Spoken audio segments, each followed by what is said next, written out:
وہ بچے جو ہمارے چھوٹے بچے ہیں اور ابھی وہ بچے جو انشاءاللہ جن کو یہ جنم دیں گے, جو ہمارے پوٹینشیل پیرنٹس ہیں, وہ بچیاں جو میٹرک ایف اے میں پڑھتی ہیں, ایف ایس سی میں پڑھتی ہیں, جو بچے, ان سب کو یہ بات بتانے کی ضرورت ہے کہ خدا کے لیے جو غلطی ہم نے کی ہے تم نے وہ غلطی نہیں کرنی. اپنے ویلیو سسٹم کو ٹھیک کرنا ہے. میں نے سر ایک سٹڈی کی, ابھی وہ جاری ہے, تقریباً 1800 بچوں سے میں نے پوچھا تم کس جیسا بننا چاہتے ہو, اور یہ 8 سال سے کم عمر کے بچے کے. آپ یقین کریں بچوں نے جو کہا وہ یہ کہا, میں میسی کی طرح بننا چاہتا ہوں جو فٹ بالر ہے. کسی نے کہا میں عاطف اسلم کی طرح بننا چاہتا ہوں. کسی نے انڈیا کے اداروں کا نام لیا. کسی نے نہیں کہا میں ابو بکر کی طرح بننا چاہتا ہوں.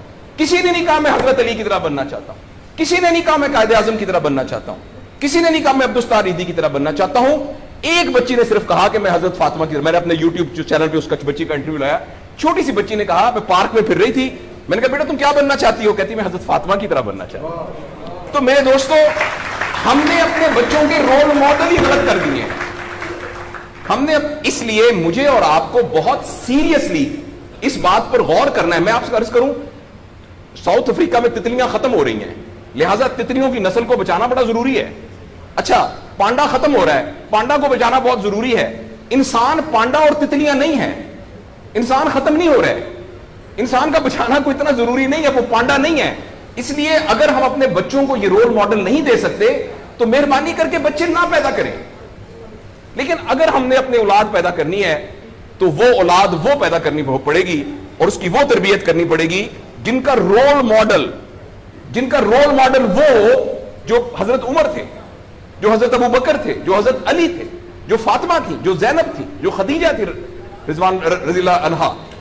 یہ ہمارے رول ماڈل ہمیں پیدا کرنے پڑیں گے, اور یہ تب ہوگا جب ہمارے اندر سے یہ دو چیزیں ختم ہوں گی. نمبر ایک, ہم پیسے کی بنیاد پر اپنے آپ کو بڑا نہ سمجھیں, اور دوسرا یہ کہ ہم فرد کو فرد کے لیے تیار نہ کریں, فرد کو معاشرے کے لیے تیار کریں. میرا بیٹا تو 1100 میں سے 1100 نمبر لے کے ڈاکٹر بن کے ایک جگہ پر اسسٹنٹ پروفیسر لگا ہوا ہے, معاشرے کو کیا فائدہ ہوا ہے؟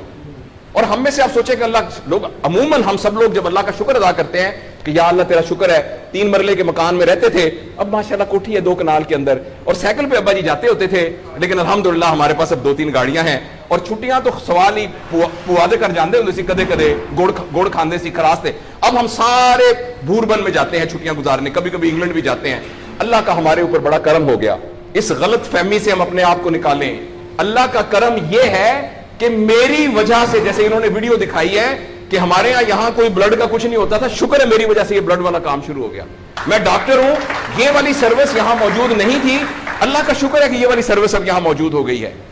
اللہ کا شکر ہے یہ ہو رہا ہے. سروس اورینٹڈ جب تک ہم اپنے بچوں کو نہیں ڈیولپ کریں گے, اس وقت تک میں آپ کو بہت دکھ سے اعلان کرتا ہوں, بڑی ہی تکلیف کے ساتھ, میں بہت آپٹمسٹ آدمی ہوں, میں یونیورسٹیوں میں جاتا ہوں, کالج میں جاتا ہوں, بچوں سے بات کرتا ہوں, اگر ہم نے اگلے فوری طور پر اپنے بچوں کی تربیت پہ توجہ نہ دی, اگلے 10 سال میں ایک ایسی نسل آنے والی ہے جن کو چائلڈہڈ ڈپریشن ہوگی, جن کو سوئسائڈل تھاٹس آئیں گے, جن کی سیکسول ٹریننگ بہت بری ہوگی, اور جن کے اندر ریلیشن شپ پرابلمز ہوں گے. اور یہ ہونے والا ہے, ہماری آنکھوں کے سامنے ہونے والا ہے.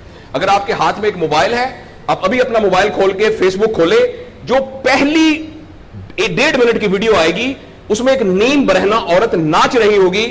اگر آپ کے 8 سال کے بچے کو آپ نے موبائل دیا ہوا ہے, میں آپ کو یقین دلاتا ہوں اس نے ننگی عورتوں کو ناچتا ہوا دیکھ لیا ہے, اور وہ سارے ایکٹ جن کو منہ سے بیان کرتے ہوئے ہمیں شرم آتی ہے, وہ آپ کے 8 سال کا بیٹا اور 8 سال کی بیٹی دیکھ چکی ہے.